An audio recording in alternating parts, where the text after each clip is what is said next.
সারা ক্লান্তি এক নিমিষেই দূর করার জন্য এমন একটা কুতা বাসাই যথেষ্ট। আমার কুতা বাসা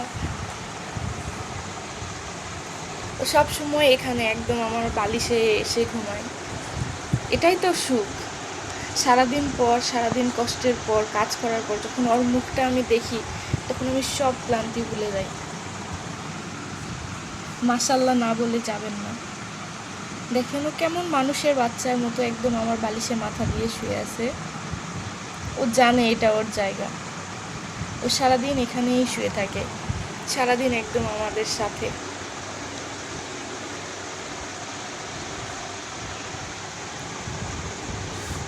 মাশাআল্লাহ কত সুন্দর করে ঘুমাচ্ছে।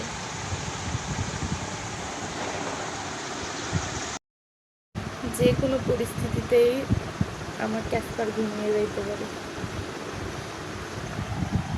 কত সুন্দর মানুষের বাচ্চার মতো আমার কোলে বসে আছে।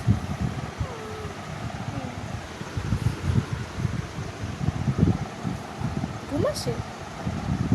ঘুম আসে তোমার?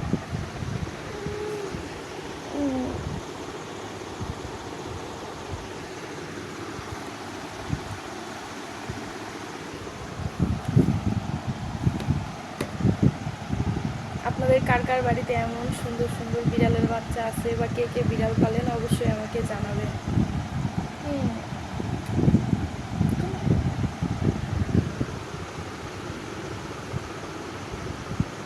সবাই আমাকে কমেন্ট করে জানাবেন, আর লাইক ফলো করে পাশে থাকবেন। ধন্যবাদ সবাইকে। ক্যাসপার, তোমার বাচ্চাদের কথা মনে পড়তেছে? এতক্ষণ চিল্লাচ্ছ কেন?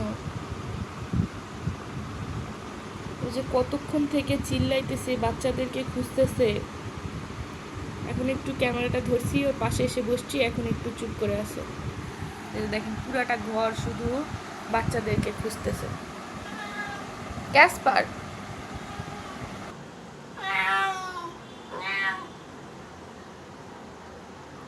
এই অন্ধকারের মধ্যে তোমার বাচ্চা কিভাবে আসবে? ময়না, আসো।